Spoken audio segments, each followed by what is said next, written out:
আসসালামু আলাইকুম। আজ আমি আবারও একটা রেসিপি নিয়ে হাজির হয়েছি, আলু, কচু, আম দিয়ে মাছের রেসিপি।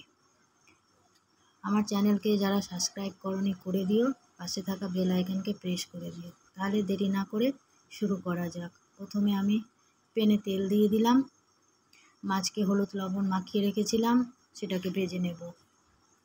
মাছ আমার ভাজা হয়ে গেছে। এবার আমি একটা মশলা করব, পেঁয়াজ আর রসুন, কাঁচা লঙ্কা দিয়ে এটাকে মিক্সিতে বেটে নেব।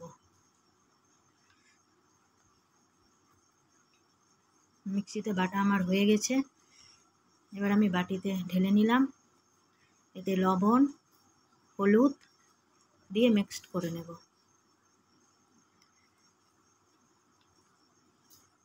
এবার এদিকে কচু আর আলু কেটে নিয়েছি, কড়াই বসিয়ে দিয়েছি। কড়াইয়ে তেল দিয়ে দেব। তেলটা গরম হওয়া পর্যন্ত অপেক্ষা করব। গরম হয়ে গেছে, কালো জিরা ফোড়ন দিয়ে দেব, আর যে মশলাটা রেডি করেছিলাম সেটা দিয়ে দেব।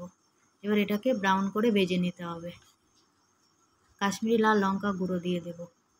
এটাকেও দিয়ে ভালোভাবে কষিয়ে নিতে হবে। এবার কচুটা দিয়ে দেব। এটাকে ভালোভাবে মিক্সড করে আলুটা দিয়ে দেব।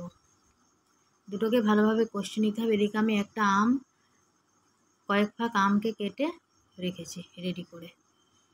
এবার কচু আর আলুটাকে কষিয়ে নিতে হবে। কষানো আমার হয়ে গেছে, জল দিয়ে দেব পরিমাণ মতো।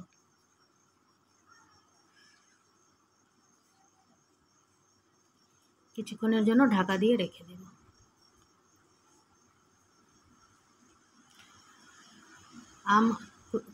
কচুটা আমার সেদ্ধ হয়ে গেছে, আলু কচুটা। এবার আম দিয়ে দেব। এবার ঢাকা দিয়ে রেখে দেব।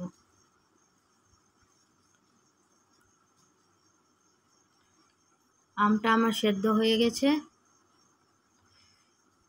এবার আমি মাছটা দিয়ে দেব।